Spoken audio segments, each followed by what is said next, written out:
Bonjour YouTube, bienvenue sur ma chaîne. On se retrouve aujourd'hui pour une nouvelle vidéo. Je retrouve aujourd'hui pour une vidéo d'une présentation de quelque chose somme toute un petit peu plus classique. Aujourd'hui j'ai l'honneur de vous faire une vidéo à destination particulièrement des tireurs sportifs et même des tireurs compétition. Puisque ce que je vais vous présenter est en réalité une arme sportive, une arme vraiment donc de compétition. Aujourd'hui, je vais vous présenter un pistolet en calibre 22 long rifle de la marque Drulov.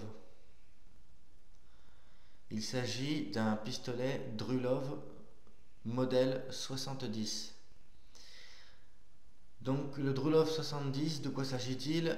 Il s'agit d'un pistolet mythique à un coup, donc un pistolet monocoup, symptomatique des pistolets en vente libre qu'on pouvait trouver à une époque sur le marché et qu'on achetait pour très peu cher en réalité. Une majorité de ces armes ont une forme de Colt 1873. Ils ont souvent, il y en a beaucoup qui ont cette forme-là. Moi-même, à titre personnel, j'ai eu en ma possession ce type d'arme. J'ai eu un pistolet de chez Bernardelli en monocoup en 22. J'ai également eu un pistolet de la marque Rec. À l'époque, je ne faisais pas mes vidéos et je me suis depuis ce temps-là, je me suis donc dessaisi de ces armes à feu. Donc le pistolet Drulov 70, c'est réellement un pistolet donc de compétition de poing qui est utilisé dans une discipline qui s'appelle le pistolet libre. Donc c'est du tir au pistolet à 50 mètres. Voilà. Donc je vais cesser les baratins et je vais immédiatement vous présenter l'arme en question.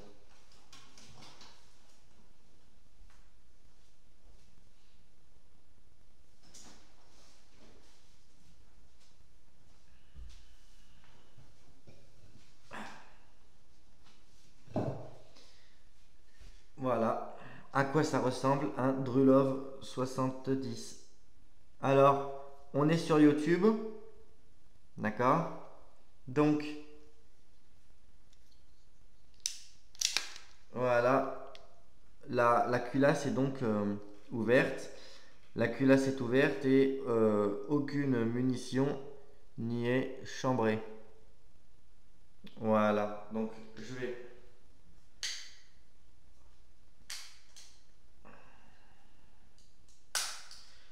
voilà, donc j'ai refermé l'arme pour pouvoir vous expliquer exactement son fonctionnement.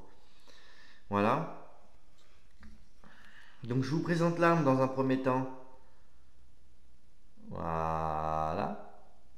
Et après, je vous la détaille. Donc, on va commencer par la poignée. Poignée ergonomique.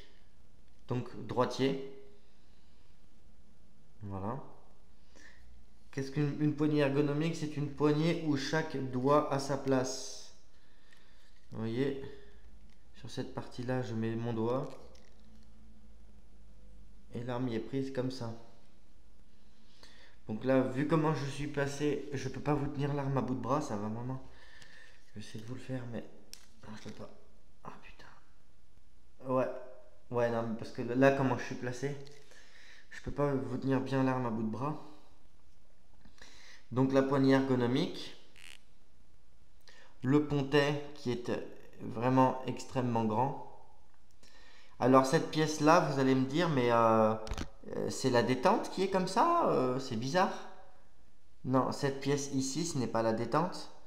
C'est une pièce qui est utilisée, qui est utile pour le réarmement du pistolet. Et d'ailleurs, la détente est ici. La détente, c'est ni plus ni moins qu'un petit bouton. Alors ça fait assez bizarre d'appuyer, vous voyez, sur ce petit bouton. comme ça. Voilà. La détente est assez originale puisque c'est un petit bouton. Voilà. Concernant le canon, il faut savoir, je vais essayer de vous montrer mieux que ça. Il faut savoir qu'il y a un silencieux spécial pour ce type de pistolet, mais qui a comme inconvénient de rallonger l'arme d'une douzaine de centimètres à peu près, ce qui fait qu'on a carrément une petite 22, une petite carabine à bout de bras, quoi. Après, ça devient extrêmement compliqué. À savoir que dans ce type d'arme, il est préférable d'utiliser de la munition subsonique, puisque les munitions qui sont extrêmement péchues, il y a des petits problèmes au niveau de l'extracteur. Alors, la culasse, pour faire fonctionner ce pistolet, comment est-ce que ça fonctionne? Maintenant, on va passer au concret. À l'arrière, ici, vous avez le verrou, la culasse, et vous avez cette petite pièce. Donc, je vais avec mon doigt, je vais essayer de vous montrer, pour ouvrir l'arme, comme je l'ai fait tout à l'heure, par exemple, pour contrôler que l'arme était vide ou tout simplement pour la charger. Il faut appuyer sur cette petite pièce et tirer ici sur la culasse. Voilà, donc j'appuyais sur cette petite pièce et en même temps j'ai tiré ici sur la culasse. Alors il y a quelque chose à savoir avec la culasse. On le voit, la culasse elle tourne comme le verrou d'une carabine. Voyez, si vous voulez la refermer comme ça, voyez, regardez, ça ne fonctionne pas. Il faut, pour refermer l'arme, tourner bien la culasse comme ça. Attendez voir.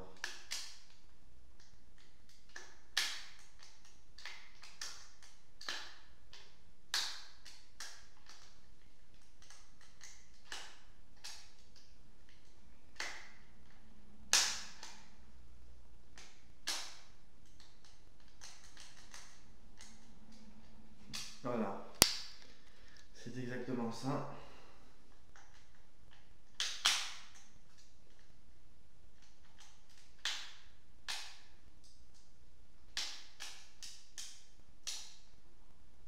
Voilà. C'est exactement ça. Donc, en fait, il faut bien s'assurer que cette pièce, et d'ailleurs cette pièce fait office d'indicateur d'armement, puisque il faut bien que cette pièce soit baissée vers le bas du pontet. D'accord? Ensuite, pour refermer l'arme, vous voyez, quand je referme ma culasse, donc j'insère la munition ici, je referme.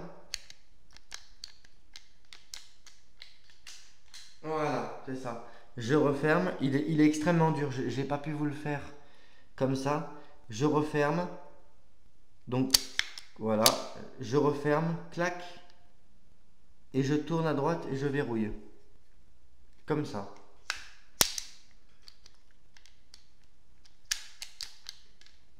Voilà, voilà, c'est ça. Et je referme, et tac, et je verrouille. Là, mon arme est fonctionnelle. Et quand je vais donc presser ma détente, tac, vous voyez, cette petite pièce ici remonte. Donc cette petite pièce, quand elle est armée, tirée vers le bas, elle peut faire office d'indicateur d'armement. Donc voilà. À savoir que j'essaierai de vous faire cette vidéo en 3 parties. La première partie, c'est la partie que vous venez de voir concernant la présentation. Je vous conseille de lire attentivement la description. Je vous rajouterai, pour ceux qui sont intéressés, les caractéristiques techniques de cette arme. D'accord? Je vais vous trouver ça. La deuxième partie de la vidéo, que vous verrez sans doute la semaine prochaine, c'est du tir à 25 mètres. Alors pourquoi du tir à 25 mètres? Parce que moi il faut que je me fasse la main avec cette arme. J'ai jamais tiré avec cette arme personnellement. Il faut quand même que je me fasse la main. D'accord? Et la troisième partie, ce sera du tir à 50 mètres dans les conditions prévues pour utiliser cette arme. Voilà, donc première partie présentation, deuxième partie tir 25 mètres, troisième partie tir 50 mètres. J'espère que cette vidéo vous plaira. Voilà. Cette arme est symptomatique d'une époque où la législation était un petit peu plus, on va dire, logique. Voilà. Et il me semble que le fait que ces armes aient été en vente libre n'a pas été symptomatique d'une époque de chaos et de grande violence. J'espère que cette vidéo vous plaira. N'hésitez pas à me dire ce que vous en pensez dans les commentaires. On se dit à la prochaine pour une nouvelle vidéo. Je vous souhaite une bonne semaine et selon la formule consacrée, bon tir.